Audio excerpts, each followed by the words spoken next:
The consensus among car experts is that there are no more bad cars. But as early as the mid-2000s, automakers routinely delivered mediocrity.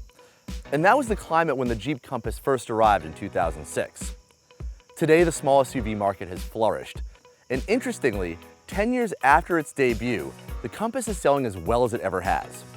I'm George Kennedy for CarGurus, and we're here to see why the Compass, a vehicle based on the universally panned Dodge Caliber, is a continued sales success. Really, with so many small SUVs on the market now, why is it worth taking a look at the Compass? Well, to start, it doesn't look like a 10-year-old SUV. Though it entered the market in 2006, it received an update in 2011, taking inspiration from the Jeep Grand Cherokee, and that breathed new life into the Compass.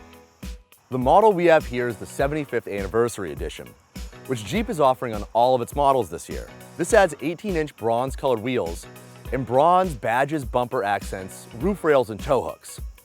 And from the outside, I think the forest green with orange accents is a really great look. But behind the wheel is where the Compass really begins to show its age. You can't adjust the height of the driver's seat, and the steering wheel doesn't telescope. This sort of sets the tone regarding what to expect when you're comparing this to other small SUVs like the Ford Escape, Honda CR-V, or even Jeep's own Cherokee.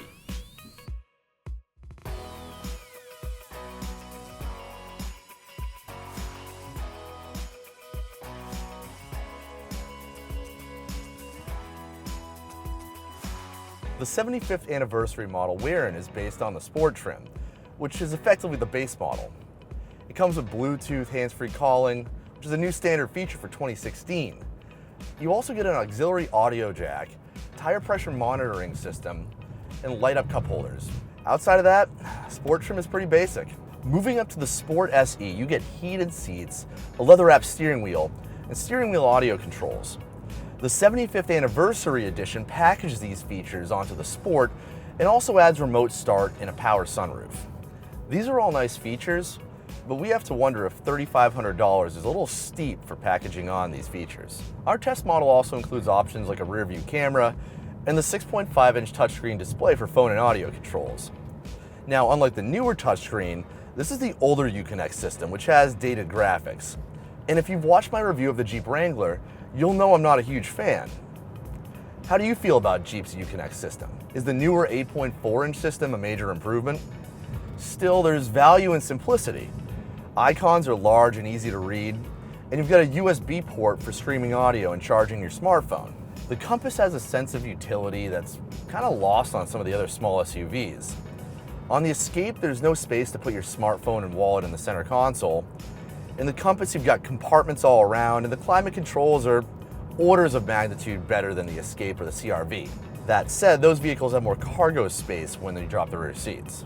Two engines are offered on the Compass. The base 2-liter is only available with front-wheel drive, and it makes 158 horsepower. You can get it with either a 5-speed manual or a continuously variable transmission. The engine on our test model is the 172 horsepower 2.4-liter inline-4. It sends power to either the front wheels or all four if you buy an all-wheel drive model.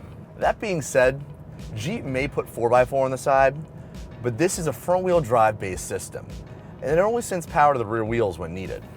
You can get the larger engine with a 5-speed manual, a CVT, or in the case of our test model, a 6-speed automatic, which makes pretty smooth shifts and in general provides decent acceleration. Steering might be heavy for some, but it's great if you're used to Wrangler steering. There's not a lot of body roll through corners. In the end, the Compass drives pretty well and it can hang with modern crossovers. One place it can't hang with the newcomers is on fuel economy.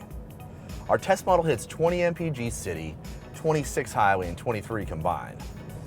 A version of the CVT features a low range crawl ratio and full-time all-wheel drive.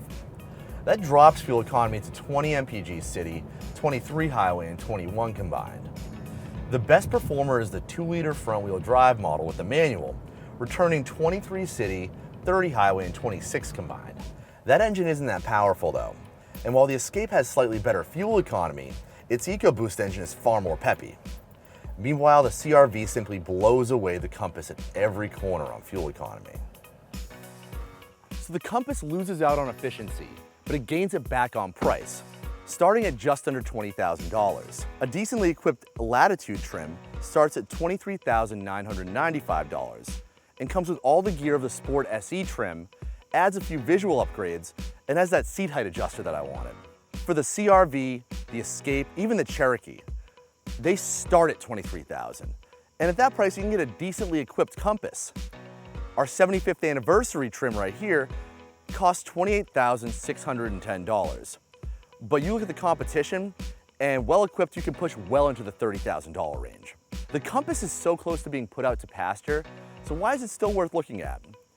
Well, that ethos of no more bad cars developed over the lifetime of the compass.